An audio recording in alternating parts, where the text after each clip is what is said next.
Hi, I'm Anjali Vandry, Vice President and co-founder of Family Initiative Incorporated. And I'm Kate Dumbaugh, Family Specialist with Family Initiative and a foster parent. At Family Initiative, we provide a number of support services to families in the community. We have programs that work with children with special needs in their families, as well as programs that help support families and children involved in the dependency system. So today we want to talk a little bit about behavior. We did another part 1, Behavior Basics, that talks about what is behavior, some important factors to know about dealing with behaviors and behavior change.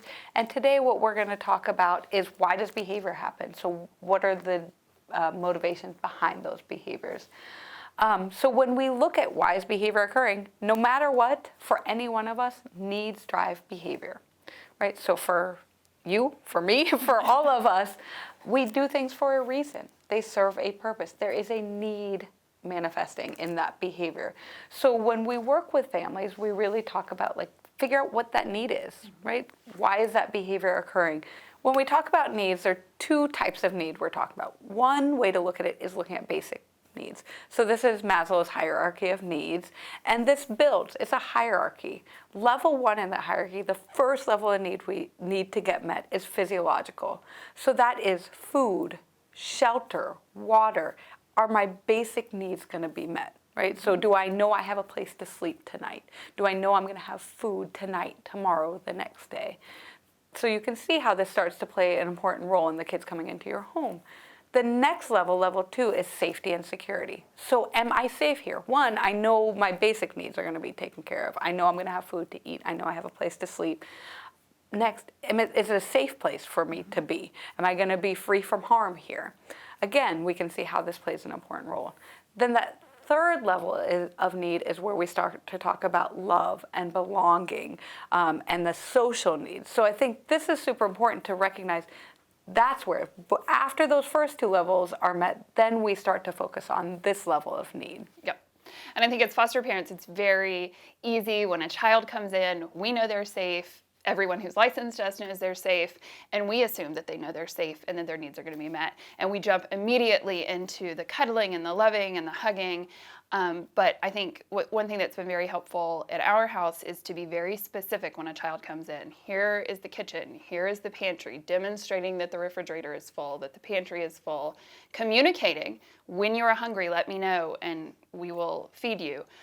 When you leave the house, especially for children who've experienced chronic homelessness, to say, we're going to go to the grocery store, we're going to run this errand, and then we're going to come home. And every time you leave the house, reinforcing, we are coming back, so that they know they have a place to sleep, their needs are going to be met. And when you think about it, it makes sense that you're seeing behaviors, because if I'm worried about, am I going to be hungry? Do I have a place to be? I cannot think about whatever directive you're giving me, such as make my bed or sit down or whatever direction you're making. My brain is in survival. Right. And I think a really cool thing I know you've expressed before when we've talked about this is, so for the children in your home, I love you talk about having a visual schedule. So when you go to work, your kids know, I'll be back today. Right. This is my schedule. So again, it's that safety and security, that they know those things are there, which helps lead them to that next level so they can start to develop that rapport and relationship and trusting bond.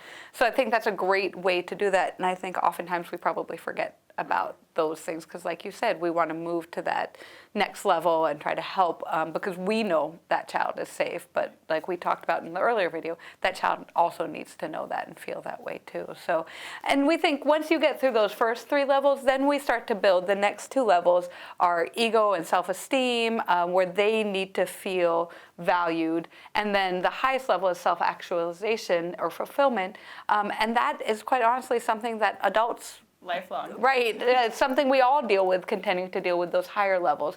So really understanding from a child's perspective, they have to go through this where that first level is that bottom layer, right? So they've got to get those basic needs met, and then we start to build on and for any child, this is true. So that's one way to look at the type of need for a child. The next is behavioral needs. So a lot of the support we provide is looking at, from a behavioral perspective, what are those needs that are occurring? And this is often like in the moment, right? Like what's happening right now that's causing that behavior. Yes, that's influenced by their history and their environment, but right now, what is that behavior telling me? And that's a challenge for a caregiver to balance both of those worlds. So these overall basic needs and ecological kind of needs, along with the immediate behavioral needs. And when we talk about behavioral needs, there are four main ones we talk about. First one is attention. So these behaviors can look very different for any reason. Our kind of fundamental thing is like everyone engages in behavior in some way to gain access to attention. So it's easy. When a kid's acting out, we want to react and tell them to stop doing that and no, or don't touch that. That's still attention. We're still giving them verbal attention. I know we were kind of joking earlier about how hard it is to not attend to some of those things, but we still do it anyway, right? And when a child's behaving appropriately, a lot of times we don't want to rock the boat, so we don't engage with it, right? Exactly. So in any way, I think a lot of children learn that that behavior gets an immediate reaction. If you're thinking about a child who's coming from a neglectful environment, if the behavior gets to a certain level, someone's going to react because it becomes a safety issue, right? So I think that's important to recognize. Is it attention?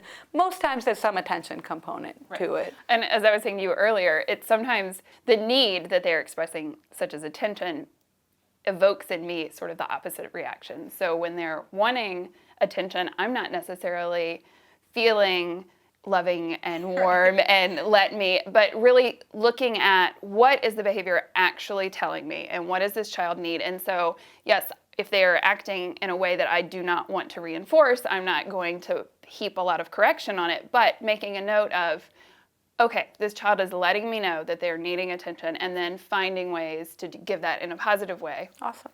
Awesome. And I think that hits exactly on what we work on too, right? When we work with families is giving them an appropriate way to get that, right? So it doesn't have to be through yelling or screaming or throwing themselves on the floor or hitting a sibling. It can be appropriate ways, and you can build that into your home preemptively. And know, especially when you have lots of kids in your home, that okay, each of them probably need that time. So we're going to work it out somehow where each of us get to spend some quality time with each of the children in our home. So that's why I think attention always is something important for all of us, honestly. The next main one for from a behavioral standpoint of why behaviors occur is escape or avoidance, to get out of doing things. So hallmark, I think, for every parent everywhere, anytime in your life is bedtime, right? So what happens when it's time for bed? No child has ever been thirstier. There are a million things they need, have forgotten, and very often once you've exhausted all of that, that's when we see what a lot of people would call tantrums, the throwing in the floor and the refusing and crying. But all those things delay bedtime, right? Absolutely. Because the need met. You want to make sure they're not hungry, not thirsty, don't have to go to the bathroom, all of those things. So I think so you see how that plays into real life on a day-to-day basis. And even with older kids, we see a lot of this, the arguing. I know when you get into that back and forth, all of a sudden you're like, I don't even know what I originally got in this about anyway, right? So they get out of whatever you initially asked anyway, or it's easy to get frustrated and be like, just forget it, just go to your room. Well, I have a friend who her technique for when her son wouldn't do homework was, okay, well then you need to go to bed.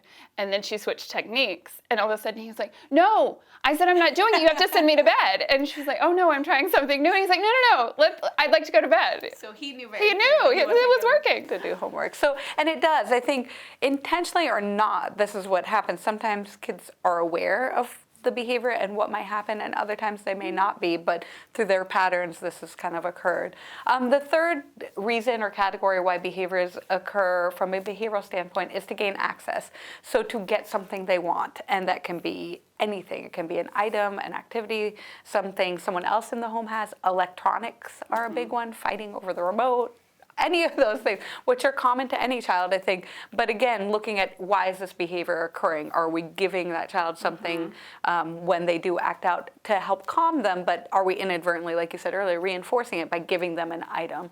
And then the last category is sensory. So there's another training module on sensory needs and what that looks like. But we see a lot of that too, where kids will engage in different behaviors to meet an internal need or to meet a sensory need that they're experiencing. So all of these things play a component in behaviors, and might not just be one. So it's not just for attention or just to get out of doing homework, right? But it can be a combination of those things. But like you said earlier, I think what's important is your job is to figure out why, right? And then to adjust the environment to help meet those needs in an appropriate way. Again, so when looking at behaviors, what is that need? And keeping in mind, there's different ways to look at need. We always have to think about those basic level needs and thinking about the experience and the trauma that child has experienced. What did they feel in this moment? And then those behavioral needs in that immediate environment, what's happening and what are they trying to get out of that? If you need more information about any of this or would like to know more and help try to identify what's going on with the kids in your home, feel free to contact us. Our contact information you can reach by email or phone. We'd be happy to talk to you more.